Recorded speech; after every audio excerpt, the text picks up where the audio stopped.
있을 필요가 있다는 것을 말을 합니다. 하물며 우리를 영적 전투에 나선 하나님의 영적 정병, 하나님의 군사라고 성경은 말씀하지 않습니까? 그래서 우리가 깨어서 우리가 하나님의 나라를 준비하는 의의 정병이 되어야 된다라고 성경은 말씀을 합니다. 만약에 그렇지 아니하고 지금 태만한 영혼의 잠을 깊게 취하고 있다면 이런 순례의 길에 들어선 자들은 필히 이 순례의 여정을 감당치 못할 뿐만 아니라 아예 순례의 여정에서 이탈하기가 쉽다라는 사실을 우리는 여러 등장인물을 통해서 살펴보았습니다. 그래서 그런지 성경은 오늘을 살아가고 있는 우리 하나님의 백성들에게 주님의 재림을 준비하는 데 있어서 깨어 있을 것을 권면하는 성경이 굉장히 많이 나옵니다. 예를 들어서 로마서를 비롯해서 몇 구절을 한번 보겠습니다. 너희가 이 시기를 알거니와 이 시기는 자다가 깰 때가 벌써 되었다라고 성경은 지금은 잠잘 때가 아니라 깨어 있을 때를 강조하고 있습니다. 그리고 에베소서 기자는 우리들에게 잠자는 자여 깨어서 죽은 자들 가운데에서 일어나라 라고 하면서 영적 잠에서 깨어날 것을 명하고 있습니다.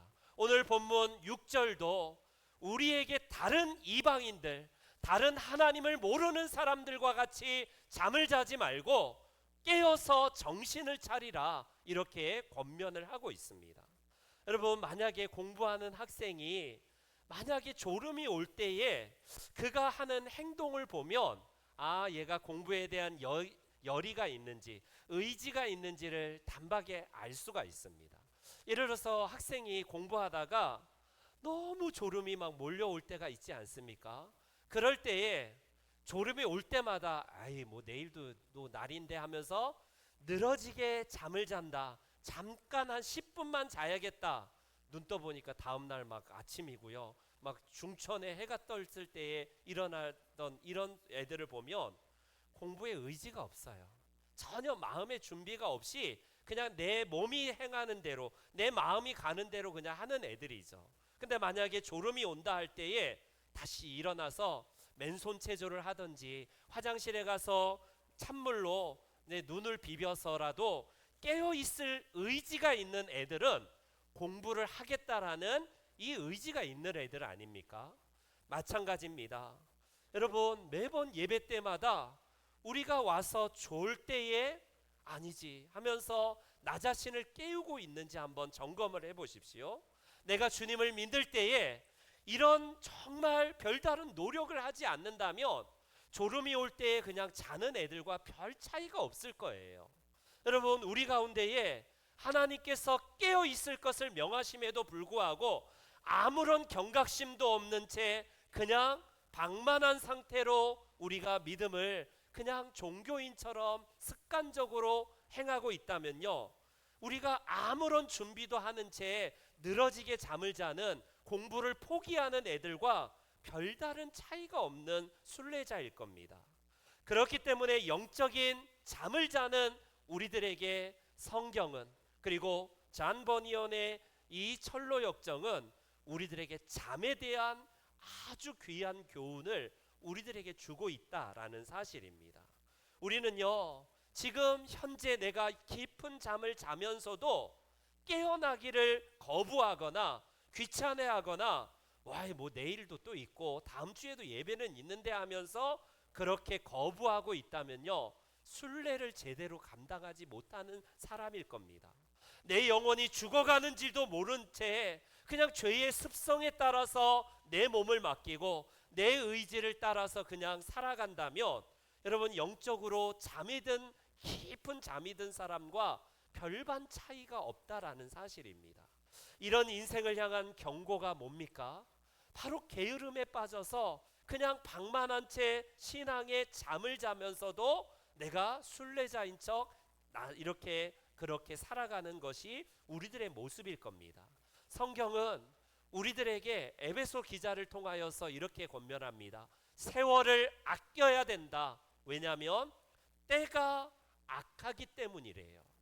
때가 악한 이유이기 때문에 우리는 늘 깨어서 시간을 구속하고 시간을 영적인 시간으로 바꾸어야 된다라고 성경은 우리들에게 말씀합니다.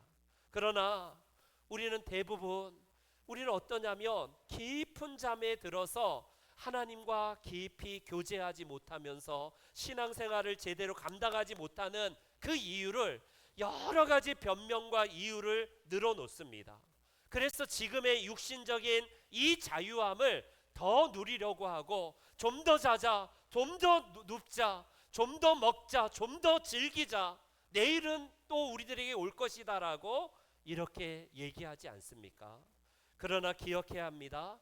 우리의 시간은 내일이 없어요. 현재라는 시간을 은혜로 주시긴 것이기 때문에 내일 또 하면 되지. 뭐 내일 순례 여정 가면 되지가 아니라 지금 깨어 있어야 되고 지금 하나님 나라를 준비해야 되면서 하나님이 주실 수 있는 그 은혜를 현재에 우리가 정말 쟁취하는 것이 신앙의 진보를 이루는 삶이라고 할 수 있습니다. 여러분, 철로역정 이제 거의 다 왔어요. 이제 8월 말까지 하려고 했는데 조금 더 한 두세 주 정도 남아 있습니다. 철로역정에 보면 새 예루살렘인 천성이 이제 코앞에 다가왔습니다. 그동안 만났던 여러 자기들을 유혹하는 그런 가짜 순례자들의 유혹들을 뿌리친 채 그들은 이제 드디어 약속의 땅에 들어온 듯 싶습니다. 여러분, 그동안 만났던 순례자들이 어떤 순례자였습니까? 무지라는 순례자를 우리는 봤습니다. 그는 자기 믿음, 자기 확신으로 예수님을 믿는다라고 했던 사람이고요. 작은 믿음이라는 사람은 믿음은 있지만 도통 믿음이 큰 믿음으로 바뀌지 않아서 늘 소심한 믿음으로 살아가는 사람. 그리고 이단이나 사이비 같이 우리를 꿰어서 약속의 땅에 들어가지 못하는 그런 아첨쟁이, 사기꾼 같은 사람들도 있다는 것을 살펴보았습니다. 그리고 무신론자처럼 20년 동안 내가 성경을 연구해 봤는데, 나도 순례 여정을 함께 가봤는데 천국은 없더라, 하나님은 어디에도 없더라라는 저런 유형의 순례자들도 우리 천성에 가까우면 가까울수록 저런 사람들의 유혹이 있다는 것을 잔 버니어는 이야기를 합니다.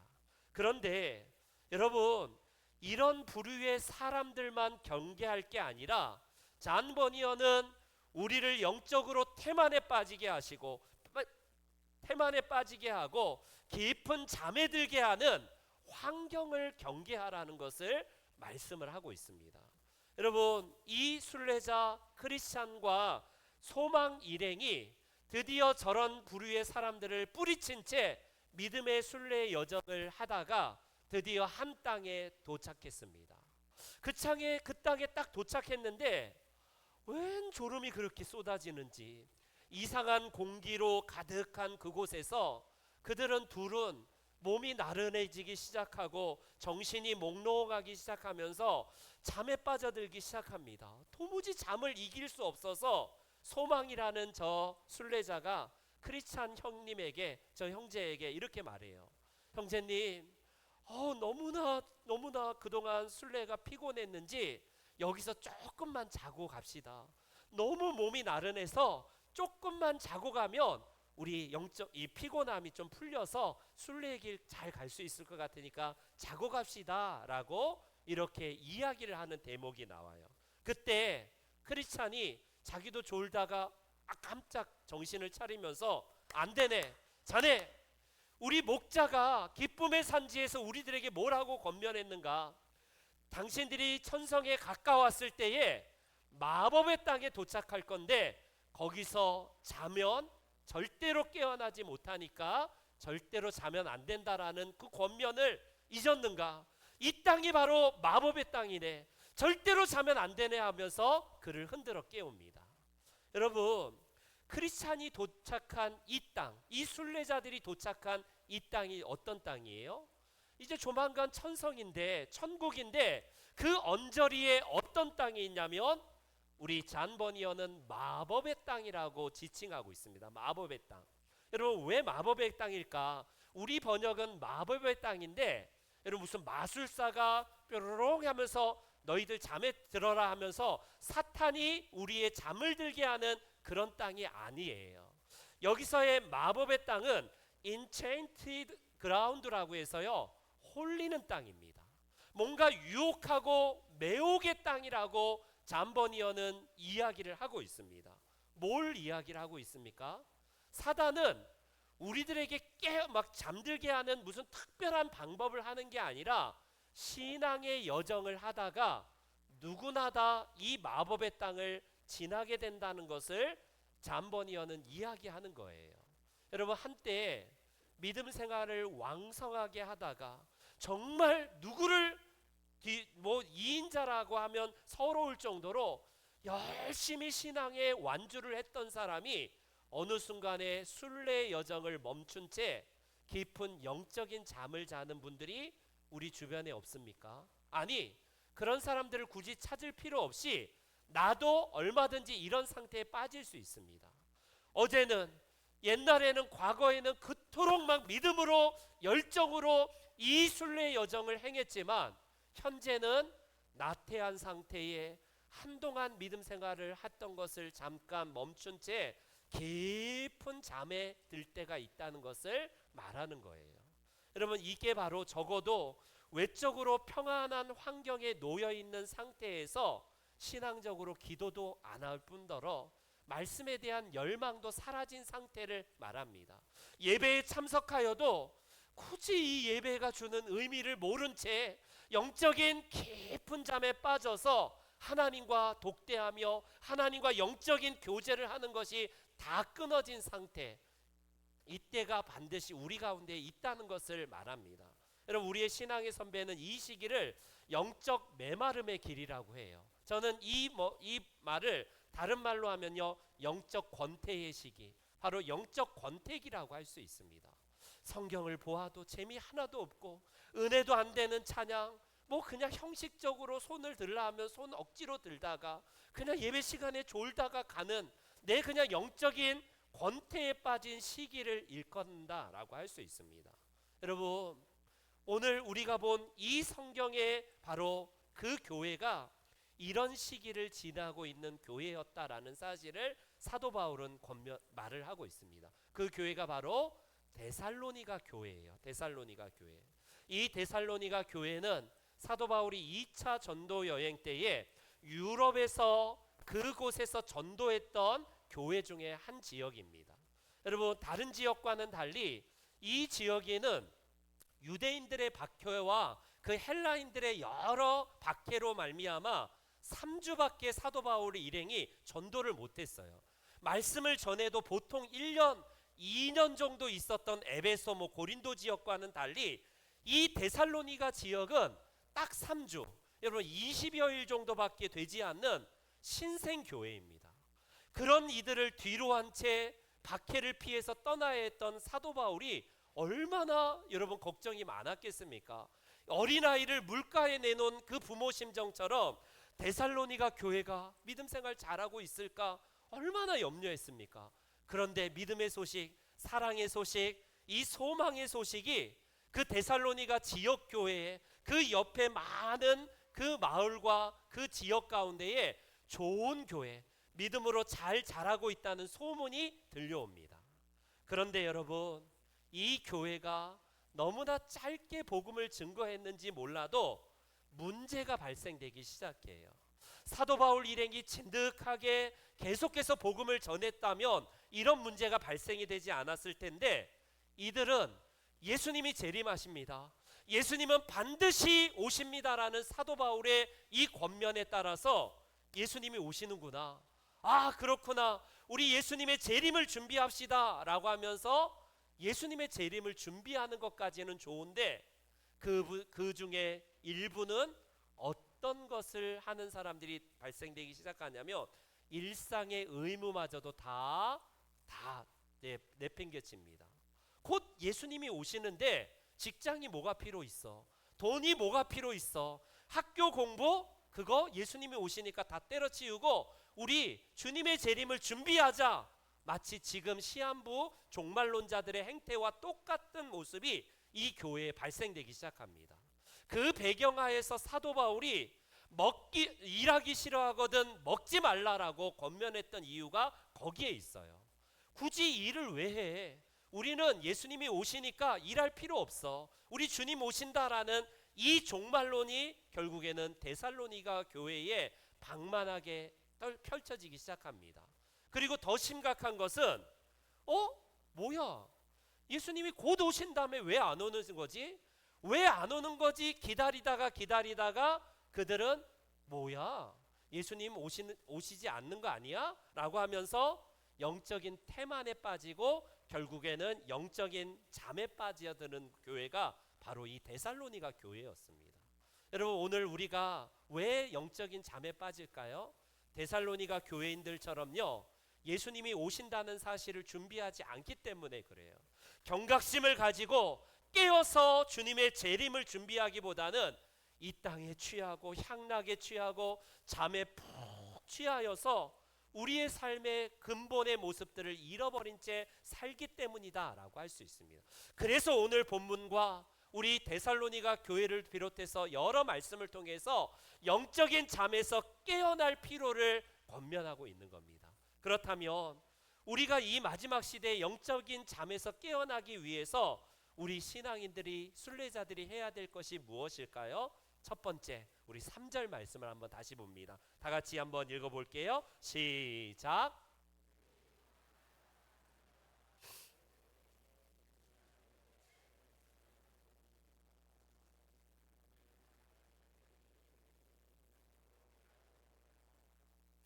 여러분, 크리스찬 일행, 이 소망 일행이 모든 유혹을 다 떨쳤어요. 여러분, 그 시장에서 사라사라 권면한 것도 다 떨쳐버리고 모든 유혹을 다 떨쳐버립니다. 사망의 음침한 골짜기에서 지나고 또 아볼로온의 그 사탄과의 싸움에서도 승리했어요. 그리고 무지를 비롯해서 자기를 유혹하는 여러 잘못된 순례자들의 유혹을 다 뿌리칩니다. 금광에서 금을 보고 가라라는 이 대마의 유혹도 다 뿌리칩니다. 문제는 이 땅은 어떤 땅이에요? 어떤 유혹도 없습니다. 어떤 누구도 유혹하지 아니하고 너무나 평안한 땅, 마법의 땅에서 오히려 그들은 영적인 잠에 빠지려고 했다는 겁니다. 이거예요. 여러분, 성경은 말합니다. 평안의 때에 더 영적 경계를, 긴장을 늦추지 않아야 된다는 거예요. 우리는 대개 어떻습니까? 신앙생활의 위기를, 아니 내가 기도했는데 왜 문제가 생기지? 왜 내게 이런 고난이 생기지? 그게 우리의 신앙의 위기가 아니에요. 신앙의 위기는요, 오히려 형통하고 내가 기도했을 때 기도 제목이 응답이 되고 내가 사업을 하고 성공하고 내가 남들보다 뭔가를 만들어내고 내가 아웃풋이, 결과물이 좋을 때에 그때가 위기였다라는 사실을 꼭 기억하십시오. 여러분, 우리에게 있어서 그래서 오늘 본문의 6절은 이렇게 권면을 하는 거예요. 다른 이들과 같이 자지 말고 오직 깨어서 정신을 차리라. 여러분, 대부분의 사람들은요, 자기 성공에 도취하면요, 도취되어서 늘어지게 영적인 잠을 자는 게 세상의 법칙입니다. 그 성공에 도취되어서 영적인 자만에 빠지고 하나님을 잊어버리고 사는 것이 이방인들이자 세상 사람들이에요. 그래서 오늘 본문은 우리들에게 그들처럼 하지 말고 우리는 깨어서 정신을 차려야 된다라고 말씀을 합니다. 여러분, 고난이 있으면 우리가 신앙을 떠나는 경우가 있을 것 같이 보이는데, 고난일 때에 오히려 영적 부흥이 일어난다는 사실을 초대교회와 신화 기독교 역사가 가르쳐주고 있습니다. 여러분, 한번 사도행전 8장에 어떤 일이 일어났는지, 예루살렘에 큰 박해가 일어납니다. 이제 모든 사도들을 죽이고 박해하고 순교의 제물로 다 넘겨줄 때에 어떤 일이냐면 다 도망갑니다. 이제 유대와 사마리아와 모든 땅으로 다 흩어지기 시작해요. 그리고 나서 그 결과가 어떻게 됐는가를 8장 4절과 5절에 이렇게 말해요. 같이 읽습니다. 시작. 두루 다니며 복음의 말씀을 전할세 빌립이 사마리아 성에 내려가 그리스도를 백성에게 전파하니, 그동안 예루살렘에만 머물면서 우리만 천국 가면 돼 라고 했던 그들이 박해가 시작되다 본격적으로 전도하기 시작합니다. 자기들이 피해갔던 그 지역에서 예수 그리스도를 주님으로 선포하고 큰 부흥이 일어나요. 이 사마리아, 적으로 여겼던, 같은 동족이지만 이방 사람처럼 여겼던 이 사마리아 지역에 예수님을 전파하니 어떤 일이 일어나냐면 8장 8절에 보니까 그 성에 큰 기쁨이 있더라. 오히려 박해를 가하면 가할수록 예루살렘 교회가 쪼그러드는 게 아니라 교인들은 더욱더 믿음으로 무장하여서 부흥의 열매를 맺게 합니다. 여러분, 이거예요. 사단은 처음에는 박해라는 도구를 통해서 교회를 잔악하게 박해를 했지만 이게 안 통하는 걸 알았습니다. 여러분, 그럴 때에 사탄이 우리들에게 심겨놓은 그것이 뭔지 압니까? 바로 영적인 태만을 심겨놔야지 이게 나태해지는구나, 잠에 빠지는구나 알았습니다. 그래서 진정한 위기의 순간은 고난을 받고 우리가 늘 하나님 앞에 엎드리는 시간이 아니에요. 우리의 위기는 언제 시작되냐면 기도의 응답을 받은 다음에, 내가 인생의 성공을 달리고 뭔가 결과물이 대단하게 내게 주어졌을 때에, 그때 하나님과의 교제가 끊어지기 시작한다면 그때가 위기예요. 여러분, 여호수아를 보십시오. 여호수아와 이스라엘 백성들이 400여 년 동안 애굽에서 뼛속까지 패배의식으로 가득했던 노예 민족입니다. 한 번도 성공을 맛보지도 못한 그들이 드디어 약속의 땅 가나안 땅에 들어가서 큰 성, 난공불락의 성 여리고성을요 말씀으로 순종했을 때에 하나님께서 여리고성을 무너뜨려요. 그런데 문제는 그 큰 성공을 맛본 이 여호수아와 이스라엘 백성들 그 다음 모습을 보십시오. 그 다음에 보니까 여리고성에 비하면 코딱지만 하거든요. 아이성 앞에서 기도할 필요도 없고 한 2,000명 3,000명 정도만 보내서 저 성을 싸웠으면 능히 이득 얻을 거야. 그럼 어떻게 됐습니까? 결과가 그 큰 승리 이후에 이스라엘 백성들이 이 조그마한 아이성 앞에 완전히 대패하여서 결국 여호수아가 엎드리고 회개하는 장면이 나옵니다. 여러분, 불의 선지자 엘리야가 갈멜산 대첩에서 850대 1이라는 어마어마한 영적인 싸움에서 승리를 했어요. 얼마나 승리의 도취에 취했겠습니까? 그런데 그때가 위기예요. 이 엘리야는요, 그 다음에 로뎀나무 밑에 가서 죽기를 구합니다. 하나님, 나 죽고 싶어요 라고 했던 게 승리 이후에 찾아온 겁니다. 다윗도 마찬가지예요. 다윗은요, 그의 인생에서 가장 전성기를 맞이합니다. 주변의 나라에서 조공을 바치고 다윗의 명성을 찾아서 그렇게 모든 나라에서 찾아왔던 그 시기, 굳이 다윗이 왕으로서 전쟁에 나갈 이유를 찾지 못한 그 시기에 어떤 일이 일어났습니까? 사무엘하 11장 1절을 보세요. 다윗은 예루살렘에 그대로 있더라. 그동안 다윗의 전쟁은요, 하나님을 의지하면서, 하나님, 제가 블레셋과 싸워야 됩니까? 제가 이 전쟁에서 어떻게 해야 되죠? 물어보고 나아가고 제일 전선에서 가장 먼저 앞섰습니다. 근데 이제 하나님 의지할 필요도 없어요. 어느덧 나라는 부강해지고 조공을 바치는 나라도 많아지고 부하들만 보내면 능히 그냥 이길 수 있겠다 싶어서 다윗은 예루살렘에 머뭅니다. 오케이, 예루살렘에 있다는 것까지 우리가 시비를 걸지 않을게요. 문제는 보십시오. 그 다음 한번 말씀 보세요. 저녁 때에 다윗이 그의 침상에서 일어나 왕궁 옥상에서 거닐다가 자는 것, 여러분 이스라엘의 문화입니다. 낮이 더우니까 낮잠 자는 거 맞아요. 한 30분, 길으면 1시간 정도 자면 그게 이 중동의 문화거든요. 근데 문제는 저녁 때까지 늘어지게 주무십니다, 이 왕이.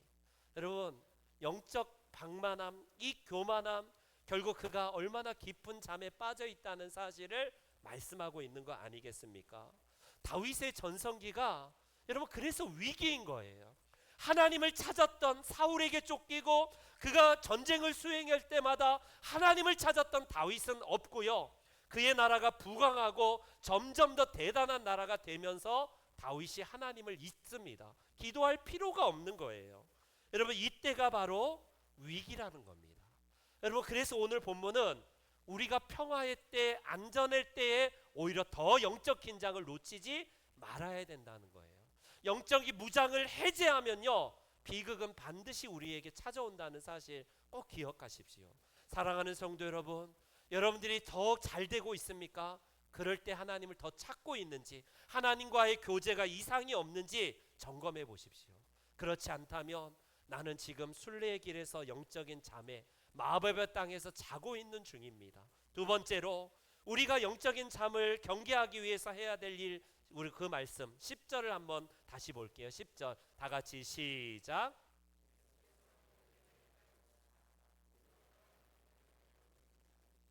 자기와 함께 살게 하려 하셨느니라. 아멘. 여러분, 우리가 이때 해야 될 게 뭐냐면 더욱더 깨어서 예수님과 동행하는 삶을 살아야 된다라는 것을 성경은 강조합니다. 여러분, 우리의 기도 제목은 기도의 응답의 여부와는 상관없이 기도 응답이 되고 나서가 그때가 중요하다는 거예요. 내가 제밥에는 관심이 있다라는 우리 그 속담처럼 여러분 그거예요. 제밥에만 관심 있으면 기도 응답하고 나서 더 이상 새벽 제단 안 썼습니다. 전에는 그토록 하나님을 찾고 하나님의 바지끄댕이를 붙들어서라도 하나님 은혜 달라고 했던 때는 옛날이고, 기도 응답 받은 이후에 내 삶이 먹고 살기 편하고 등 따뜻하고 배부르기 시작할 때에 하나님과 동행하고 있는지를 점검해 보십시오. 성경은 그때 예수님과 함께 하라라고 말씀을 하고 계세요.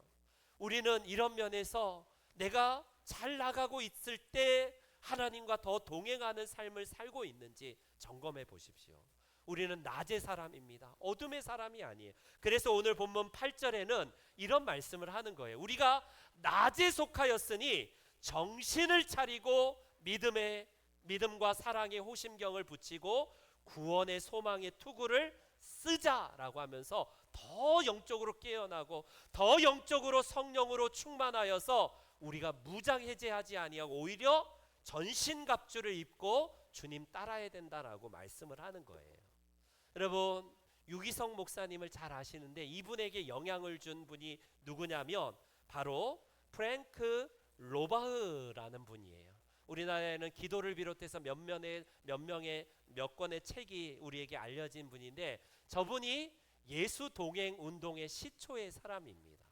저는 저 사람은 프리스턴 대학과 콜롬비아 대학 당대, 지금으로부터 100년 전에 석학 중에 석학이에요. 저분이 필리핀 선교사로 헌신합니다. 근데 필리핀 선교사 헌신했는데 자기가 얼마나 두뇌가 뛰어나고 정말 대단한 사람인지 필리핀을 내가 기독교 교육으로 바꾸겠다. 자기의 지식을 믿고요. 그렇게 아무리 노력을 해도 어떤 결과물이 나타나지 않고 열매가 맺지 않네요. 그리고 나서 그가 뒷동산에 올라서 잠깐 자기 삶을 반추하다 보니까 내가 하루에 얼마나 하나님을 생각하고 있는지 그걸 생각하게 됩니다. 이 사역을 하면서 내 의식에서 24시간 동안 하나님을 생각하면서 그분을 의식하고 있는지 그는 계속해서 물어봐요. 그래서 이렇게 물어봅니다. 하나님, 제가 지금 이 시간에 뭘 해야 됩니까? 당신이 원하시는 뜻이 무엇입니까? 라고 계속해서 하나님께 묻는 연습을 하기 시작합니다. 그게 바로 오늘날의 유기성 목사님이 펼치시는 운동, 예수님과 24시간 친밀한 동행. 우리는 늘 24시간 동안 하나님과 동행하며 예수님과 동행할 수 있다는 것을 간증하면서 그렇게 전파하는 분이 유기성 목사님 아닙니까? 일을 하면서 어떻게 예수님을 생각하고, 내가 한참 바쁜데 무슨 예수님 생각할 시간이 있습니까? 에이, 말도 되지 않아. 여러분, 프랭크 로바우라는 저 사람이 기도라는 책에서 자기도 그랬대요. 일에 빠져 있고 자기가 열심히 하면 뭔가를 만들어낼 줄 알았는데 그게 아니라는 사실을 그는요 24시간 예수님을 생각하자, 내가 이 일에서 주님과 동행하는 것을 늘 염두에 두고 깨닫고 살아가자, 그렇게 결단하니까 진짜 매 시간 매 초마다 하나님을 의식하게 되고 그분과 동행하는 삶을 살게 되더라. 그래서 그 운동이 지금 한국의 유기성 목사님을 비롯해서 24시간 예수님과 동행하는 운동이 지금 우리 가운데 펼쳐지고 있는 거예요. 사랑하는 여러분, 우리의 삶 가운데에 하나님께서는 지금 우리가 가장 귀한 게 뭔지를 말씀합니다. 우리의 삶이 바쁘면 바쁠수록 하나님을 의식하고 있는지 점검해 보십시오. 왜 영적인 태만에 빠지고 왜 방만에 빠지고 잠에 취합니까? 하나님을 생각하지 않고 의식하지 않아요. 그래서 그렇습니다. 우리는요, 지금 가장 중요한 게 예수님과 동행하는 것이라는 사실을 꼭 기억하셔서 영적인 잠에 취하지 않는 순례자들이 되시기를 축원합니다. 마지막으로 우리 본문의 11절 말씀을 다 같이 읽을게요. 시작. 너희가 하는 것 같이 하라. 아멘. 우리가 영적인 잠에 취하지 않을 세 번째 비결은 뭐냐면요, 하나님과 동행하는 것으로 끝나지 않아요. 여러분, 신앙은 믿음의 동역자들이 필요하다는 사실을 이 철로 역정과 성경은 우리들에게 권면을 하고 있습니다. 여러분, 우리들에게 좋은 동역자가 있는지 한번 물어보셔야 돼요. 아니, 내가 옆에 있는 성도들에게 좋은 동역자가 되어서 그들을 권면하고 서로 함께 위로하고 손을 잡아주는 이 바로 동역자인지 물어보셔야 돼요. 여러분, 그런 사람이 아니라면 굉장히 심각한 위기에 빠져 있다는 겁니다. 내가 이 신앙의 위기 가운데에서 잠에 들 때마다 내 옆에 누군가가 있을 때에 그 돕는 사람이 있다면 얼마나 우리는 행복한지요. 여러분, 소망이 그랬지 않습니까? 소망이 잠에 빠져서 형님 여기서 좀 자고 갑시다, 좀만 자면 피곤이 풀릴 것 같아요 라고 할 때 흔들어 깨우면서 아니야, 자네는 왜 여기서 자나? 우리가 하나님의 말씀으로 깨어 있어야지. 여기서 잠들면 우리는 절대로 일어나지 못해. 자네 일어나게 라고 하면서 흔들어 깨웠던 이 동역자 크리스찬이 있었다는 거예요. 크리스찬도 마찬가지로 소망이라는 동역자가 옆에 있기 때문에 낙오되지 아니하고 이 길을 지금 잘 여기까지 완주해 왔지 않습니까? 우리는요, 이 나른해지고 홀린 듯한 잠에 빠지려고 할 때에 우리의 옆에 동역자가 있는지를 물어보십시오. 그렇기 때문에 그 동역자가 내게 있다는 건 얼마나 행복한지 몰라요. 이 동역자를 주신 이 하나님을 소망은 이렇게 전도서 말씀을 통해서 이야기를 합니다. 두 사람이 한 사람보다 나음은 그들이 수고함으로 더 좋은 상을 얻을 것이다.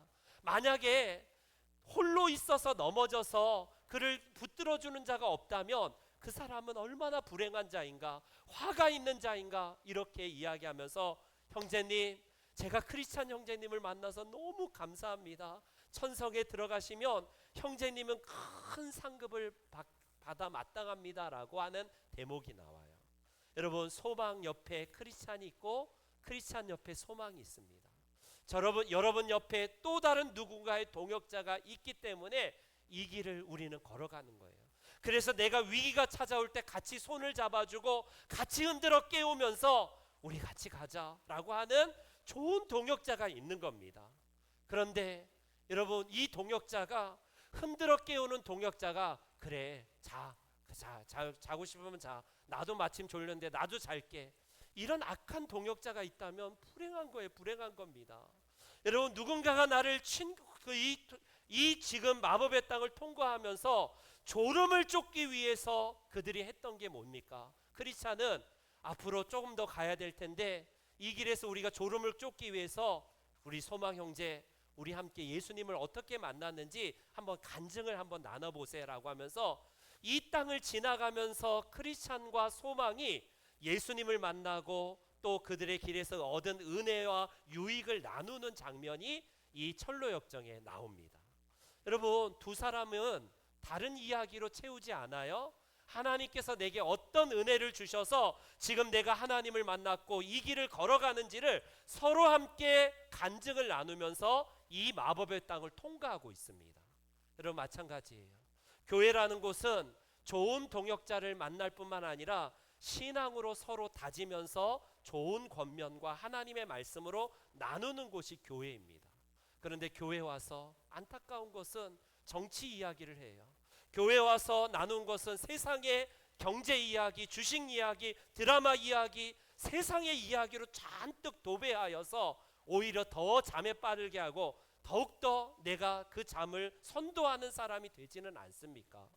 믿음의 여정에서 정말 이타려고 하는 사람을 흔들어서 깨우기보다는 더욱더 잠에 취하는 약을 주어서 함께 자고 있지는 않는지요. 사랑하는 성도 여러분, 우리가 영혼의 깊은 잠에 빠지는 그 시기, 우리는 누구에게나 찾아올 수 있어요. 이게 영적인 권태기라고 했지 않습니까? 그때에 하나님의 말씀으로 서로의 삶을 나누십시오. 여러분, 우리가 주님 앞에서 나눈다는 것은 요식행위가 돼서는 안 돼요.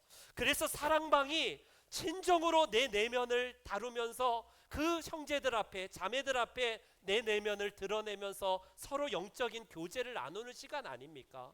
이게 생략이 되고 나 홀로 있다가 나 홀로 간다면요, 넘어졌을 때 아무도 붙들어주는 자들이 없고 이탈돼 버릴 수밖에 없다라고 말하지 않습니까? 가룟 유다가 그랬어요.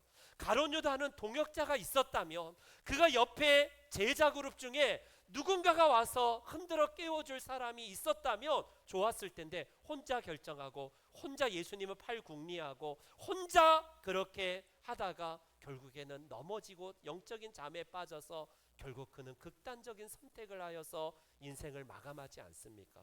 우리 귀한 성도 여러분, 21세기를 살아가는 우리 현 시대에 교회 안에서마저도 서로 깊은 내면의 아픔을 나누고 우리의 신앙의 간증을 나누는 모임이 끊어진다면 불행한 역사입니다. 그 시간에 경제 이야기와 정치 이야기, 세상 드라마 이야기, 이런 것들로만 채워진다면 불행한 거예요. 우리는 누구나 정치적인 사상과 색깔이 있을 수 있습니다.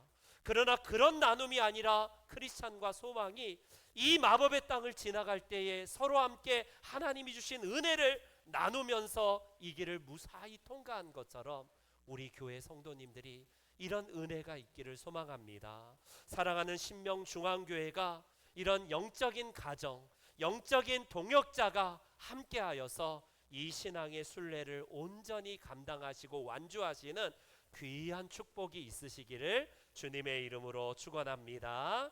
아멘. 다 같이 일어나셔서 우리 주를 사랑하는가 2절 말씀 같이 함께 우리 봉독하겠습니다. 찬송합니다.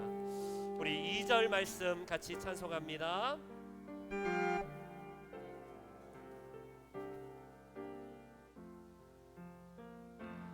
큰 물결이 뛰놀아도 주를 더 찬양하는가. 큰 환난이 닥쳐와도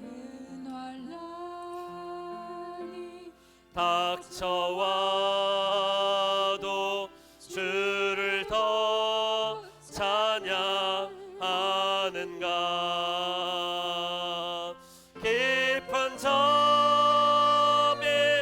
빠진 영혼 주님 만날 수 없어. 근심 걱정 많은 자는 찬양할 수도 없어. 잠시 머물 이 세상은 헛된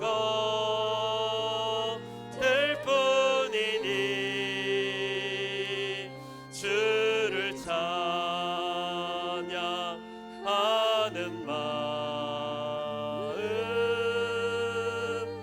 금보다 더 귀하다. 기도합시다. 오늘 말씀 붙들겠습니다. 하나님, 내가 영적인 잠에 빠져 있는 채 그렇게 자면서도 전혀 경각심도 없고 아무런 노력도 없다. 깊은 잠에 빠져 있는 겁니다. 평안하고 안전하여서 더 이상 기도도 필요 없고 하나님의 도움도 절실하게 구해야 될 이유도 없을 때, 그때가 위기가 찾아온 겁니다. 하나님, 내게 있어서 주님과 동행하게 해달라고 24시간 어느 시간이건 어느 때이건 그 시간에 주님을 생각하고 의식하게 해달라고 기도합니다. 무엇보다도 좋은 동역자, 내가 먼저 되게 해달라고, 나 때문에 실족하여서 이 믿음의 이 순례에서 이탈하지 않고 내가 좋은 믿음의 본을 보이게 해달라고, 그리고 내 주변에 좋은 동역자가 있어서 서로 피차 권면하고 위로하고 손잡고 가는 귀한 우리 교회 동역자들 되게 해달라고 우리 주여 한번 외치시고 말씀 붙드시고 같이 함께 기도합니다. 주여, 존귀하신 하나님 아버지, 오늘도 이 귀한 예배 시간을 통하여서 하나님의 말씀으로 우리의 내면을 두드리시고 깨우시는 하나님의 말씀을 듣습니다. 이 마지막 시대를 살아가면서 주님의 재림을 준비한다고 하지만 여전히 잠에 취하여 있고 아무런 준비도 없이 깨어있음도 없이 그렇게 영적인 깊은 잠에 빠져 있지는 않은지요. 주여, 더 이상 기도할 이유를 찾지 못하고 하나님과 동행해야 될 필요조차도 느끼지 못한 그때가 가장 영적으로 위기 때입니다. 하나님, 내 내면에 하나님을 앙망하게 하여 주옵시고 하나님을 더욱더 의지하게 하여 주옵시며 24시간 어느 동안 아버지여 시간 동안에 하나님을 생각하며 하나님과 동행하고자 하는 열망이 우리 안에 불타오를 수 있도록 인도하여 주시옵소서. 그리하여서 하나님, 이 마지막 시대에 내가 좋은 동역자가 되어서 서로 함께 위로하고 권면하고 손을 잡아주며 이 길 걸어가는 좋은 동역자들 될 수 있도록 하시고, 내가 믿음의 본이 되고 믿음의 모델이 되어서 하나님 한 사람도 실족하지 아니하며 이 귀한 길 걸어가게 하여 주옵소서. 이 귀한 동역자의 삶이 우리 교회에 온전히 임하게 하시고 하나님 실현될 수 있도록 축복해 주옵소서. 좋으신 하나님, 우리의 순례 여정이 언제 마칠지 우리는 다 알지 못하지만 때로는 이 길 걷다가 영적인 권태기가 찾아와 기도도 말씀도 예배도 하나님 더 이상 내게 기쁨을 주지 못하고 너무나 힘들어간 채 종교 생활에 빠져있는 내 모습을 발견할 때가 있습니다. 하나님, 이 사실을 깨닫고 안다면 그때가 얼마나 감사한 때인지요. 깨어서 하나님 정신을 차릴 때라는 주님의 말씀과 같이 주님 깨어있게 하여 주시되, 특별히 하나님 평안한 내 환경 때문에 주님을 찾지 아니하는 이 모습이 있다면 불쌍히 여겨주시고 예수님과 24시간 동행하는 저희들의 삶이 되게 하여 주옵소서. 무엇보다도 내가 좋은 믿음의 모델이 되고 동역자가 되어서 누군가를 붙들어주고 넘어진 자를 일으켜주는 귀한 모델이 되게 도와주옵소서. 그리고 서로 권면하고 피차 하나님 위로하며 권하여서 주의 순례의 길 온전히 갈 수 있도록 인도하여 주옵소서. 이제는 믿음의 동역자가 되시고 모델이 되시는 우리 구주 예수 그리스도의 크신 은혜와 하나님 아버지의 크신 사랑과 성령의 크신 내주하심과 교통하심이 오늘 주님 안에서 영적인 태만과 잠에 빠지지 아니하고 믿음의 순례의 여정을 온전히 완주하며 걸어가기로 결단하는 깨어있는 우리 모든 성도님들 머리 위에 이제로부터 영원토록 항상 함께 있을지어다. 아멘. 아멘.